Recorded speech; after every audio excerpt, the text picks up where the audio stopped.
жаш муундарга үрп адат, каада салт, баалуулуктарыбызды көрсөтүп тарбия берген 7 каналдагы таланттуу апалар телепрограммасынын кербени бул сапар Талас областына караштуу Айтматов районунун Чолпонбай айылына келип жетти. Бүгүн биз мына ушул Чолпонбай айылындагы Ак Тилек апалар тобунун талантын өнөрүн силерге тартуулайбыз. Ак Тилек апалар тобунун талантын өнөрүн сиздерге тартуулайбыз. Андыктан бүгүнкү чыгарылышта биздин апалар кандай чыгармаларды аткарарын биз менен бирге көрүңүздөр.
Açıp caynatıp cayıp tasmalım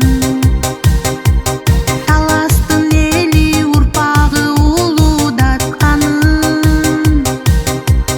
Görgöndө көз сүйүнөт достукка бек илинет айтылса сөз төгөнөт тынтымактарын атагы чыккан далайдын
Мына ушундай ардактуу көрүүчүлөр, жагымдуу чыгармадан кийин биз өз берүүбүздү алдыга карай улантабыз. Бүгүн биз 7 каналда таланттуу апалар телепрограммасы Айтматов районуна караштуу Чолпонбай айылынын Ак Тилек апалар тобунун жалпы талантын өнөрүн силерге көрсөткөн турабыз. Азыр менин жанымда мына ошол топтун жетекчиси Дамира апабыз отурат. Саламатсыздарбы? Саламатчылык. 7 каналда таланттуу апалар телепрограммасы бүгүн ошол сиздердин районго, сиздердин айылга келип отурат. Буга чейин сиздердин эл алдында чыгып ырдап, өзүңүздөрдүн топ менен өзүңүздөрдүн өнөрдү талантты тартуулап жүргөнү билебиз. Баягы айтат экен, апалардын айтканы акыл, кеби кеңеш деп а. Мынакей биздин апаларыбыз ак эле чеги менен жашнака болуп отурат. Жетекчи катары эми сиздер менен кенен таанышалык. Дегенде топ качан түзүлгөн, топто канча мүчө бар, деги эле учурда мына ушул топ эмне жумуш аткарып атат? Ошол боюнча айтып өтсөңүз. Жакшы болот. Биздин Ак Телек шайыр апалар тобу жаш болсо да сас болуп, мына 6 жылдын жүзү болуп атат. Быйылкы жыл менен ошо топто ар кайсы кесиптин ээлери, кээ бирлери мугалим, кээ бирлери үйдө отурат, кээ бирлери болсо ушу пенсияга чыгып мына өз бала чакалары, неберелерин багып отурушат. Анан азыркы кезде ушул биздин Чолпонбайда түзүлүп, Ак Телек шайыр апалар түзүлүп, ошол үзүрлүү эмгектенип атабыз. Азыркы кезде бардыгы жаш өзгөчөлүгү, бүттүгү пенсияга чыгышкан. Жакшы чыгармаларды аткарып, жакшы иш-чараларга катышып келүүдөбүз. Рахмат. Негизи эле биздин ошол таланттуу апалар телепрограммасындагы биздин апалардын өнөрү өзгөчө. Алардын колунан баар келет, ыр келет. Анан ошол эле убакта алар элдик таланттар десек болот. Элден чыккан учурунда ошол ар бир тармакта иштеп, анан азыркы убакта үйдө отурбай, небере чөбөрөнү чоңойтуп коюп, сиздерге окшоп ырдап жүргөн апалар. Негизи эле апалар ушул убакка чейин кандай ийгиликтерди багынтты? Кароо сынакта, райондук иш-чараларда катышып, алдыңкы байгелерге татыдыбы? Биздики азыр жаш топ болгондуктан биз иш-чарага катышып атабыз. Айылдык, райондук, областтык. Анан мындай орундарды алып, эмелерге катыша элекпиз, конкурстаргачы. Анан келечекте үмүтүбүз бар, ошол конкурстарга катышып, ошо шайыр апалар менен таланттуулардын талантын көргүзүп элге жайылтуу маселеси болуп турат азыр. Анан келечекте үмүтүбүз бар ошол конкурстарга катышканга. Буйруза, ардактуу көрүүчүлөр, биздин апалар эң жаш топ десек болот. Алды биздин апалар 15 жылдан бери ошол элдик таланттарда ырдап, биздин таланттуу апалар менен биргеликте телеге ырдап келип жүргөн апалар. Буйруза, сиздер дагы эми мындан кийинки кадамыңыздарга гүл бүтсүн дейлик. Жакшы чыгармаларды аткарып, ар дайым биз менен бирге болуңуздар. Ошондуктан биздин жалпы көрүүчүлөргө мына ушул апалардын аткаруусунда бир жагымдуу чыгарманы суналык. Андан кийин биз маегибизди алдыга карай улантабыз.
качан картайбасын.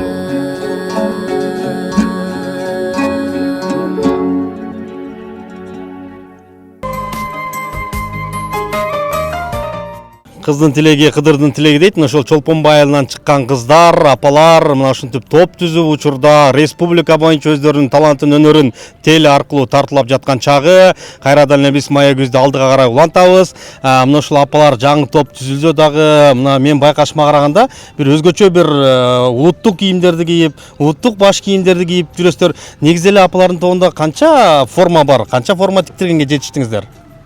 Биз азыр өзүбүздүн Чолпон айылынын дебөрчүлөрү менен жана ошондой эле клуб башчыбыз Тилек деген жигитибиз бар, Карагулов. Ошол жигиттин жардамы менен демөөрчүлөр таап, азыркы кезде биздин 10дон ашык кийимибиз бар.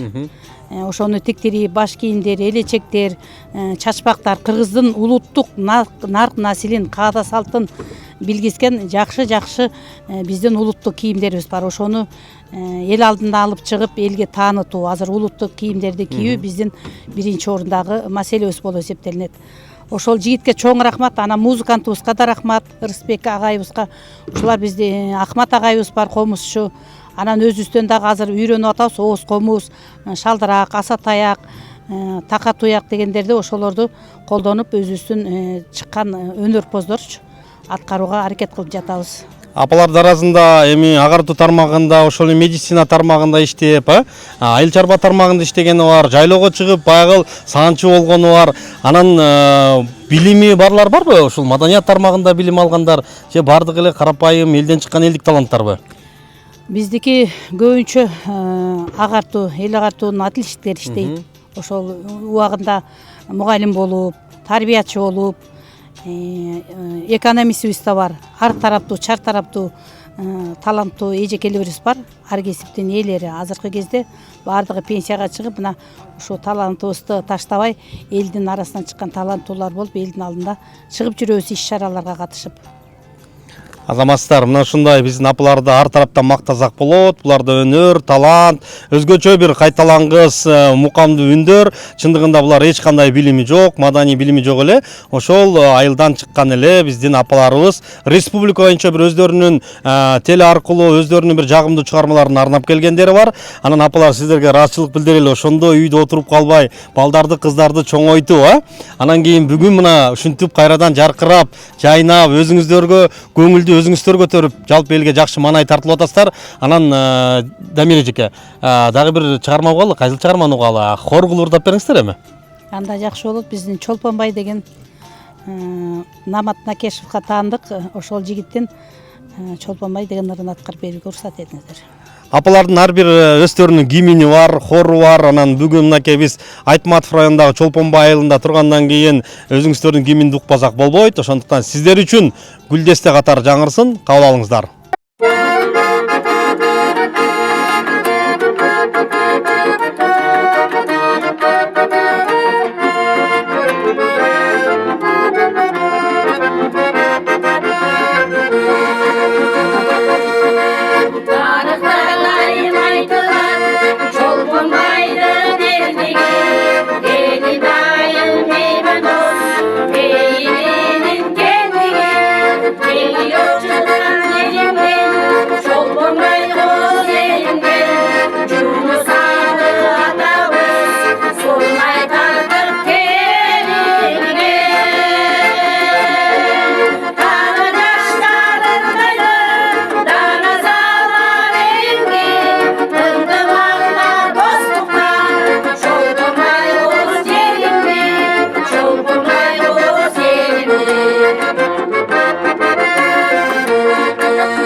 Айтматов районунда ушу 27 айылда ар бир айылдын өзүндө таланттуу апалар топтору бар.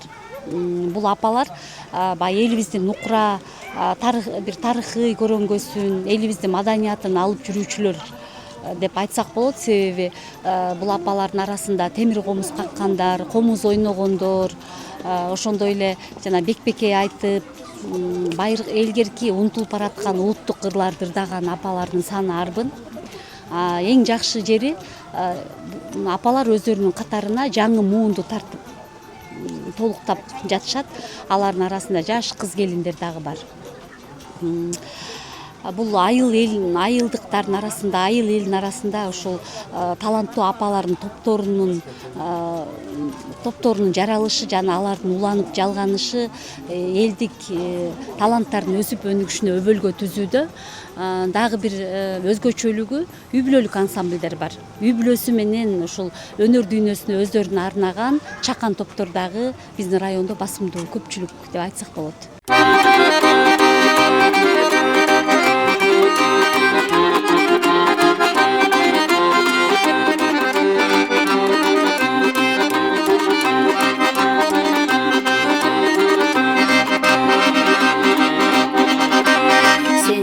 Торгоюн суу көздөн коргоюн, ашык болдум жалындап калпы болсо оң боюн. Сенсиң менен торгоюнбай гүлдөй болуп солгоюн, ысыгыңа жылытчыңай суугуңа тоңгоюн, ысыгыңа жылытчыңай суугуңа тоңгоюн. Менен ырчы торгоюн, күндөп түнүдө ойлоюн, ишенип кой сөзүмө калпы болсо оң боюн. Менен ырчы торгоюн, жолугуңду болжоюн, алтынчы күн кадыр түн ай карап күтөм жол боюн, алтынчы күн кадыр түн ай карап күтөм жол боюн.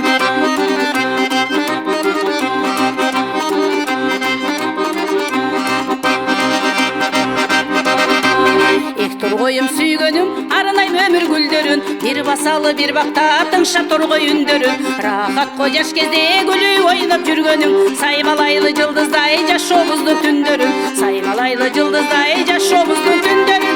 Өмүр суусун кечели, жабык сырды чечели, актан болуп калкында аппак күлүң терели. Нам бар болсо ыр болуп сүйүп дайым жешели, ден солукта каткырыбай соо жүрөлү дешели, ден солукта каткырыбай соо жүрөлү дешели.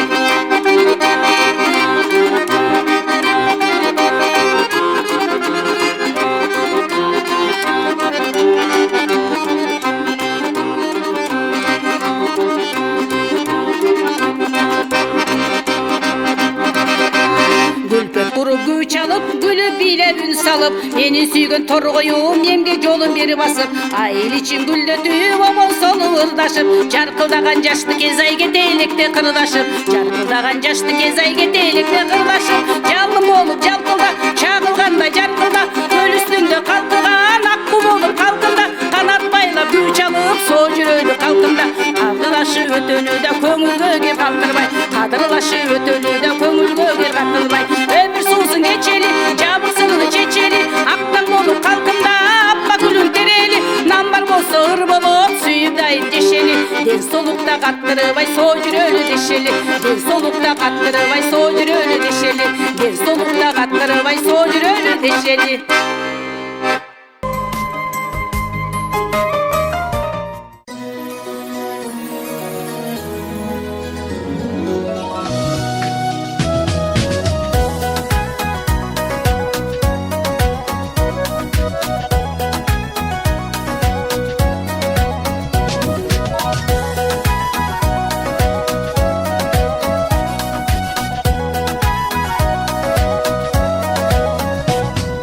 Жайнап турган жүзүңдөн кызыл тору, жакшы көрүп калдымбы ушул жолу.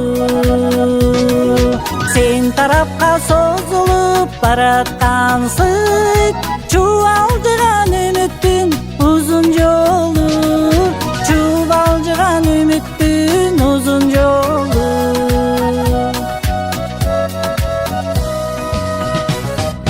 Жылпы учкан жылдыздай көзөрүмөн деп, жылмайганын калыптыр сезимдерге.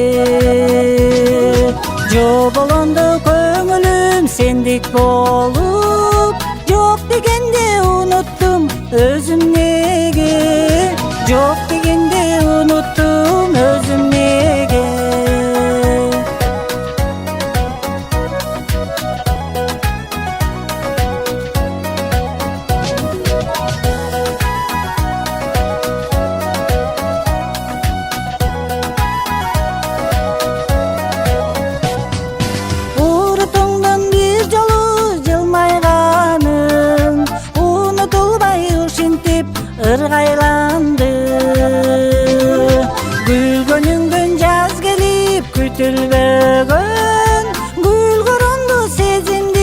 жылгалары, гүл көрөндү сезимдин жылгалары.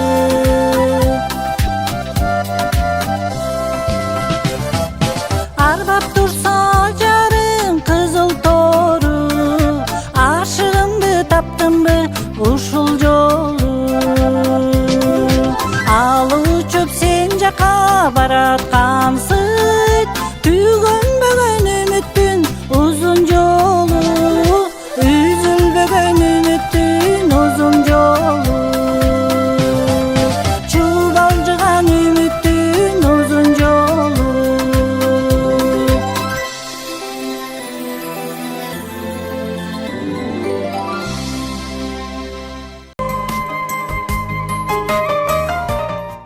Бала деп жашоолу, бала деп чыккан обону аталар жакшы, бирок апаңдан артык болобу дейт. Чындыгында бейишенин таман алдында дегендей, биздин апаларыбызды канчалык сөз менен мактасак дагы, аларга бир жакшы сөз айтсак дагы биз үчүн астык кылат. Бүгүн биз мына ушул жадырап жайнап отурган апаларга да абдан суктанып, кызыгуу менен карап жаткан чагыбыз. Биздин көрүүчүлөр дагы учурда өздөрүнүн баазын берип, биздин YouTube, Instagram, Facebook баракчаларында жакшы комментарий, жакшы ой пикирлерди калтырып жаткан чагы.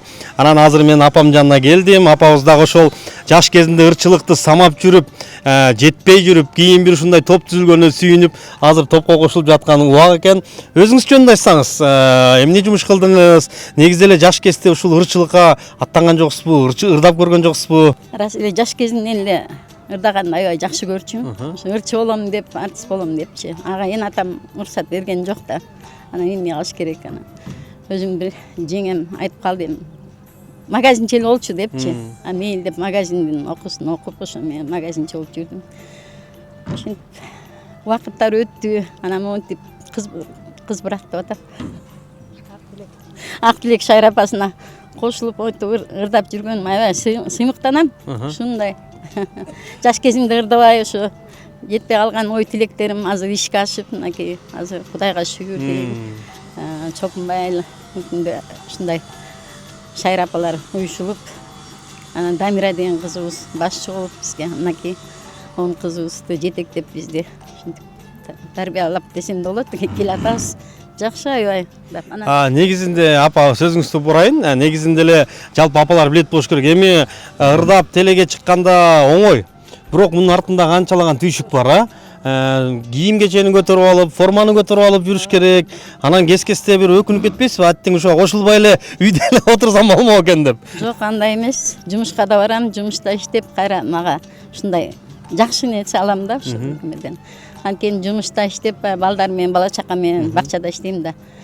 Анан чуркап келе калам, кыздар келе калгыла саат 2-ге 1-ге десе, ошол убакытты таап, келип ырдап, чурдуп, мен даярданып эметебиз. Жакшы аябай.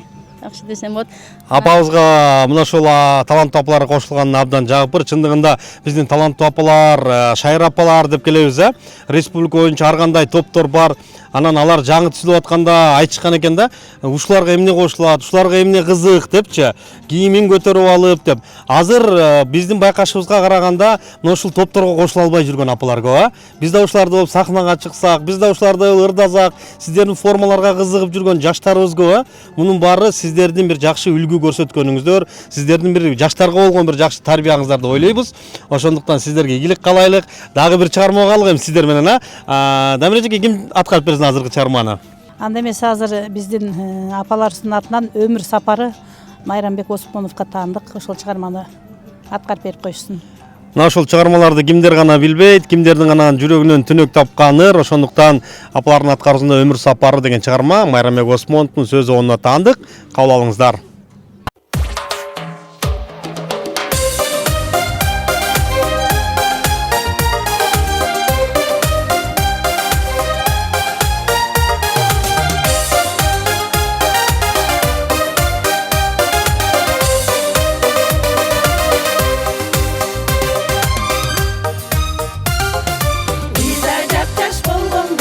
Ey kızlar, ısık suga toңгонбуз. Ey kızlar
Мына ушундай шаң менен, мына ушундай жагымдуу чыгармалар менен бүгүн биздин дагы жүрөгүбүз толкуп, Чолпонбай айылында турган чагыбыз. Бул Айтматов району, Талас областы.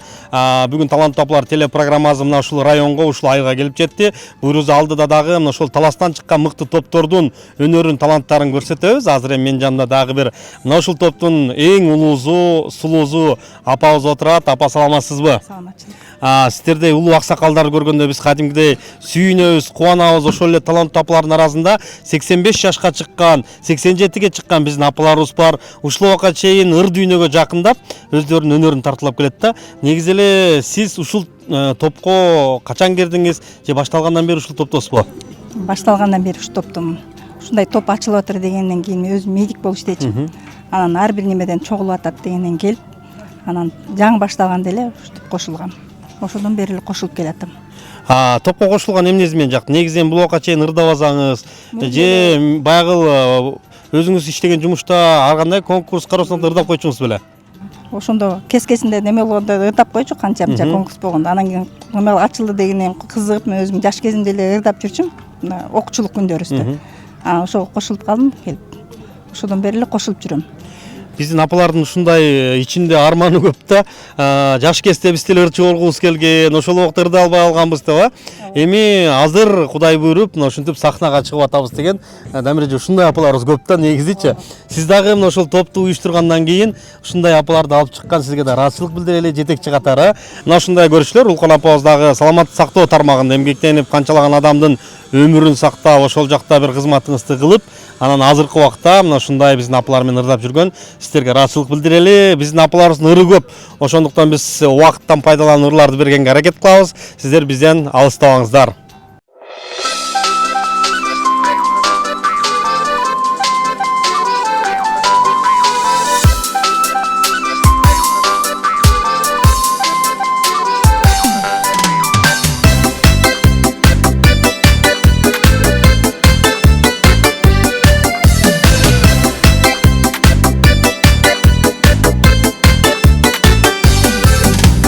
Asmanga uçkan sonorsun, ay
Дамир эже, быйылкы жыл эми жаңырып, жаз башталып, баягы жаз жарыш, күз күрөштөйт. Бул жакта деле баягы эгин тегин айдоо, Андан кийин пландар кандай? Быйылкы жылда жаңы формаларды тиктирүү, жаңырларды жастыруу, же башкача бир кол өнөрчүлүк менен иштөө, эмне пландар бар? Албетте биздин ак тилек шайыр апалары ар тараптуу таланттуу айымдар десем жаңылышпайм. Булардын колунан көөрү төгүлгөн, ырдаса ырдаган, неберелерин баккан жакшы инсандар деп эсептейм. Биздин келечегибизде жаңы жакшы репертуарды жаңыртып, жакшы ырларды жаздырып, ушу комуз, ооз комуз, аса таяк, такап туяктардын баардыгын ушу эл алдына алып чыкканга өзүбүздүн ой максаттарыбыз бар. Жана ошондой эле жакшы улуттук каада салтты эл алдына алып чыгуу, жакшы формаларды, улуттук формаларды эл алдына алып чыгуу максаттарыбыз келечекте үмүт кылып отурабыз өзүбүздүн алдыңкы ойлорубуз да. Жакшы, биздин апалар дагы, биз апалар менен сүйлөшүп калганда республика боюнча айтат, биздин быйылкы эң жакшы максатыбыз дүйнөлүк көчмөндөр оюнуна катышуу. Ошол жакта өзүбүздүн кол өнөрчүлүгүбүздү, өзүбүздүн улуттук кийимдерибизди кийип, сахнада болбосо дагы бир башка бир келген конокторго көрсөтүү депчи. Сиздерге да ошону каалайлык. Сиздер да ошол чоң бир иш-чарага барыңыздар, көчмөндөр оюнунан жолугалык. Ал эми апалардын аткаруусунда дагы бир чыгарма, ардактуу көрүүчүлөр. Өзгөчө бир чыгарма десек болот, кабыл алыңыздар.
Дамир эже, бүгүн ушул жердин Чолпонбай айылынын абазы, бул жактагы агып аткан суу, сиздердин чыгармалар өзгөчө бир сонун болуп атат деп ойлойбуз. Негизи эле Кыргызстандын баардык жери керемет, бирок ошентсе дагы бүгүн жаңыдан жаз келип, айлана бир өзгөчө болуп турган убакта сиздер дагы ырды сагынып калсаңыздар керек, Абдан сонун чыгармаларды аткарып атасыздар. Ооба. Биз дагы аябай кубанып атабыз. Ошол убакыттан пайдаланып, ошол ак тилек шайыр апаларга чоң ыраазычылык билдирем. Ошол мен айткан, үйрөткөн, мындай тургула, мындай ырдагыла деп баардыгын үйрөткөн, ошону туура кабыл алып, анан биздин демөөрчүлөрүбүзгө чоң ыраазычылык, клуб башчысы ошо Каракулов Тилекке да чоң ыраазычылык. Анан бизди ушу ырдатып, дайыма аккордеонун көтөрүп алып, комузун көтөрүп алган Акмат агай менен Ырысбек агайыбызга чоң ыраазычылык билдиребиз. Ар дайым ден соолуктар болсун, өмүрлөрү узун болсун.